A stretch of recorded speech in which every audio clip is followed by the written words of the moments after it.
This is Call Me in a Fund. I am Mariam Jalabi. I come from Syria and I am a co-founder of the Syrian Women's Political Movement that started with 7 people, and then it grew to 30, it grew to over 200 now recently. And I am also someone who worked with the Syrian opposition before the fall of the regime for over 13 years, representing them to the United Nations.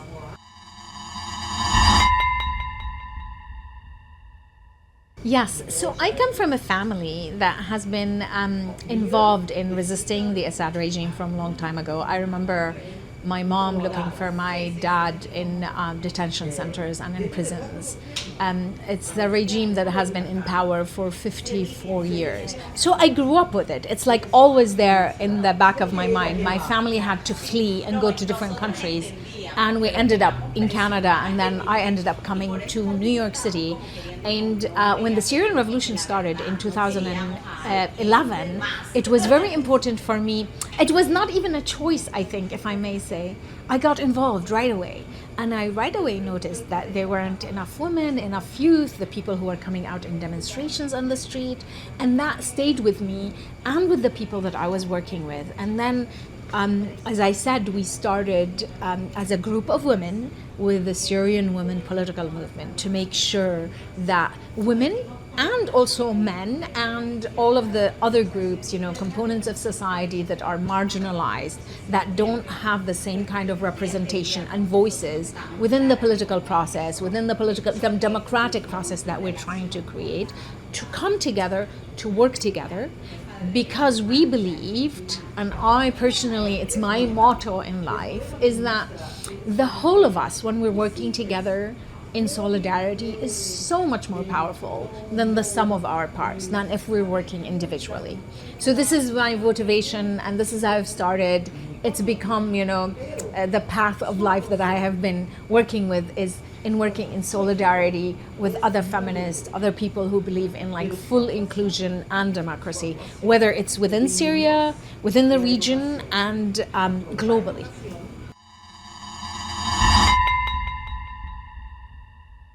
The biggest challenge I believe that we have as women is that we live in structures and systems that are patriarchal and militarized. And these systems are run by the privileged few that have access to the money and the resources. And even though they are not the majority, we are so much more when you're thinking about it. People who believe in inclusion and equality and justice, we are so much more in numbers and in force. However, the access we have to the decision-making spaces, that is limited.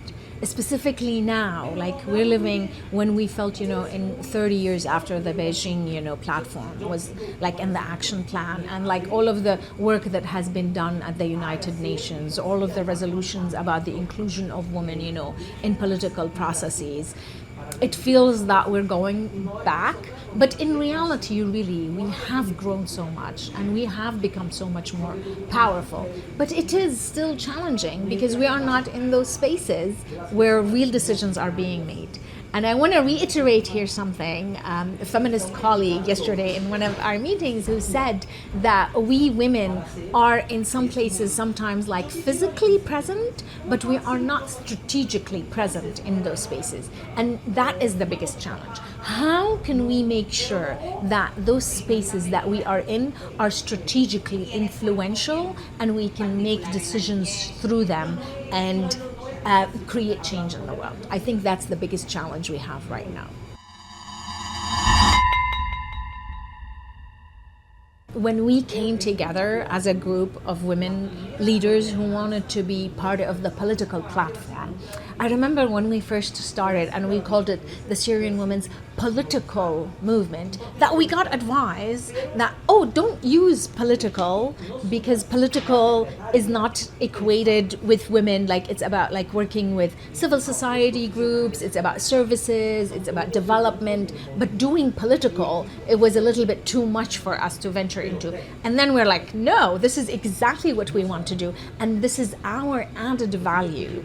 And we believe that more of us doing this kind of political work is so much more important when we also create a network of other political leaders in the region. So one of the strategies we have been using is that not only as members within the movement working together, but also making an allyship with other groups that are working in the region, making a network of women that we're working with on the ground, in the diaspora, in other communities.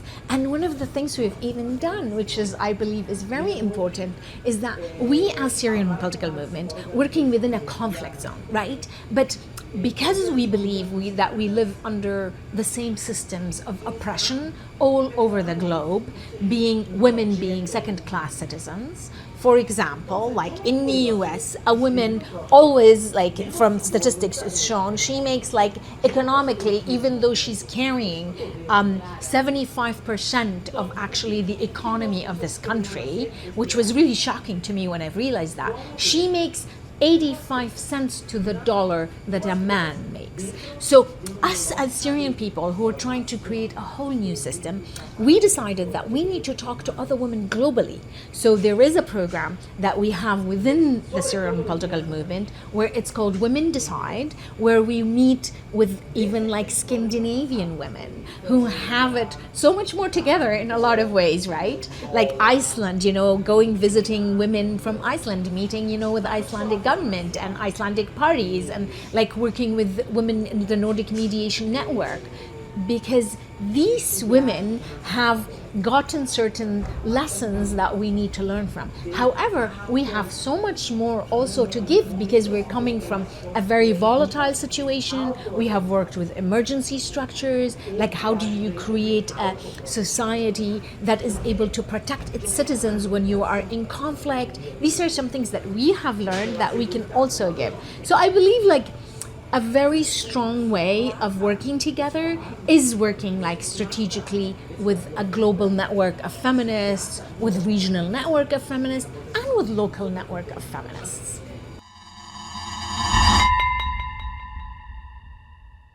In the world political environment that we're living in now, it's very important that we think about the localization, I think, of our work.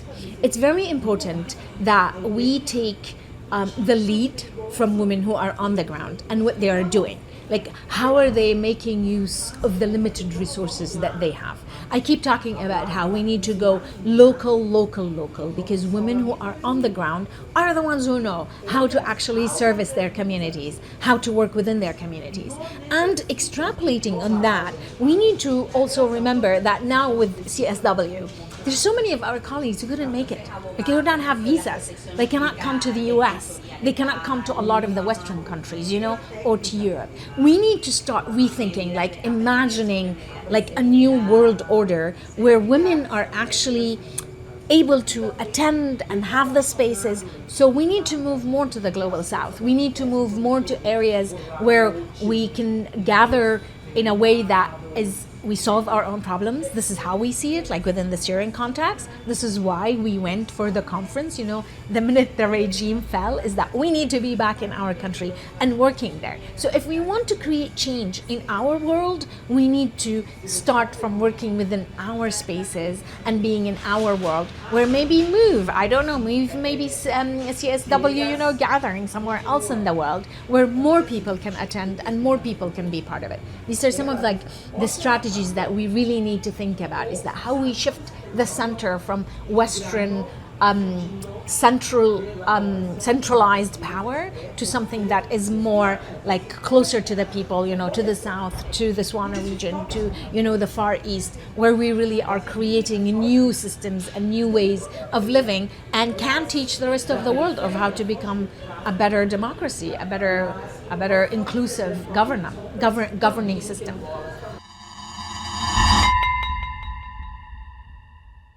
When women work, when marginalized group works, when even though we may be the majority, in specific spaces, but we have less access to resources. We're not the privileged, the underprivileged, right? When these people come to power spaces, they bring everybody with them. Like it was like UN, former, lead head who said Femzili yesterday when she was talking. I like, to reiterate some of the things that she said is that she talked about how when women come together, they bring other people with them.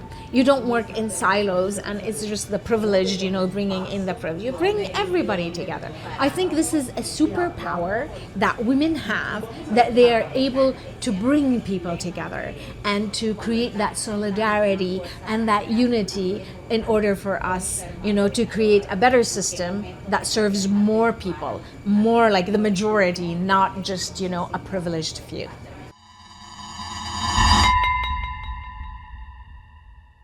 When we're thinking about funding and supporting women in the global south or in non-democratic structures, it's very important to remember that it's all different contexts.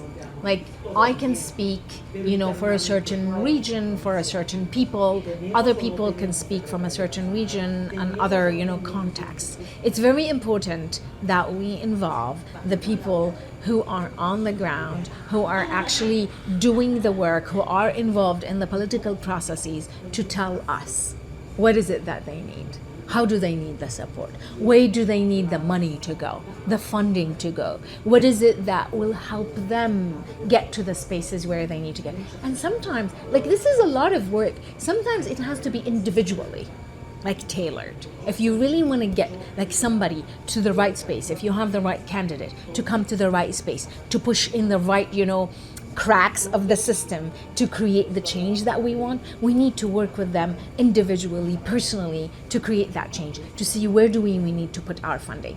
I say go back to the people who are on the ground and ask them, and they will give you the design and the lead, and we need to trust them and have confidence in that they know what they're doing. I believe that this is very important, that we have that kind of, that dialogue where they're telling us, and we call it sometimes,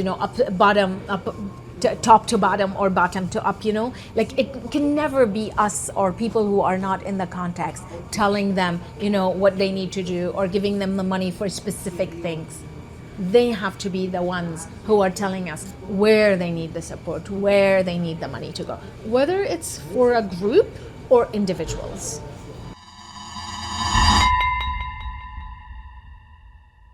That's a very tough question about democracy, because democracy has gotten us in where we are today in the US. There is this politician, I don't remember, I think it was Churchill, who said democracy is the least worst system of all of the terrible systems of how to govern. So I think we are part of a human evolution where we need to see new systems, we need to reimagine about how to become a true participatory democracy and to put the right people in the right spaces where there are enough checks and balances to service most people. And I believe that women are really capable of doing this, because I believe women are actually have their emotions and the way they use their emotional intelligence is more inclusive, and it includes a lot more levels and variables that they think about. The way they spend money is different. The way they adhere to systems is different, because in the end, it's the end result they look at. How is this going to serve my people? So I believe that we need to support women to become more represented in these democratic structures, who internally, when they're part of these democratic systems, will also create the change and the precedents in creating better democracies.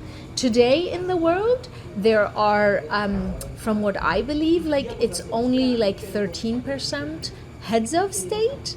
There are only, the statistics show it's only something like 26% only of world population that has women in decision-making spaces or in lead in decision-making spaces. There are only 12 governments or 9 governments, yesterday we were talking about this, that has parity in cabinet members. So the numbers for women in decision-making spaces in democratic structures or none, or like all of the kind of different political systems we have, women representation in it is very limited. And the more women we get into these political spaces, the more creative ways I believe we will have in how to practice democracy and make it more to the service of the people and a better future for all and protection of human rights and more justice. I totally believe that this is a necessity now, especially now in 2025. It's no longer a luxury.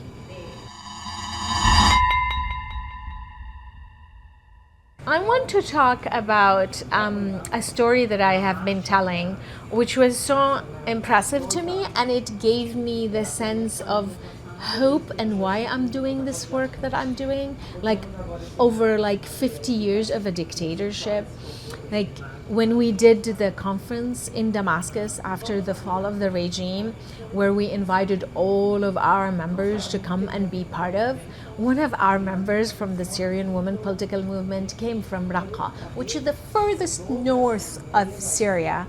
And because of the lack of transportation, the terrible economy in the country, it's a country where 95% of the population, over 90% of the population, lives under poverty line. One of our members, who has her own organizations and who's been running this community work, comes from Raqqa, from all of the way, for 2-day trip after 2 weeks of a cesarean section.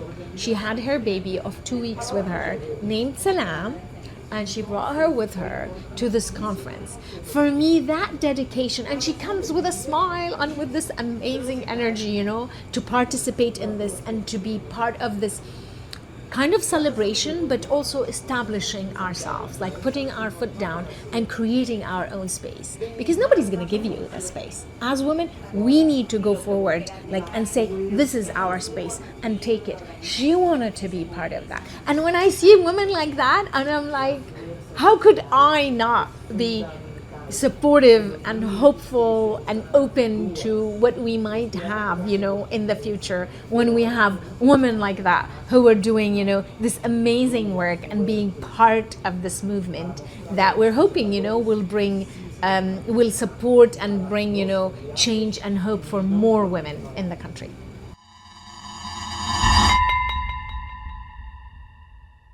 It's very important that we remember, Syria right now is it's in a space where it's an opportunity for us to create change for all of the Syrian people to come. And it's a very diverse country.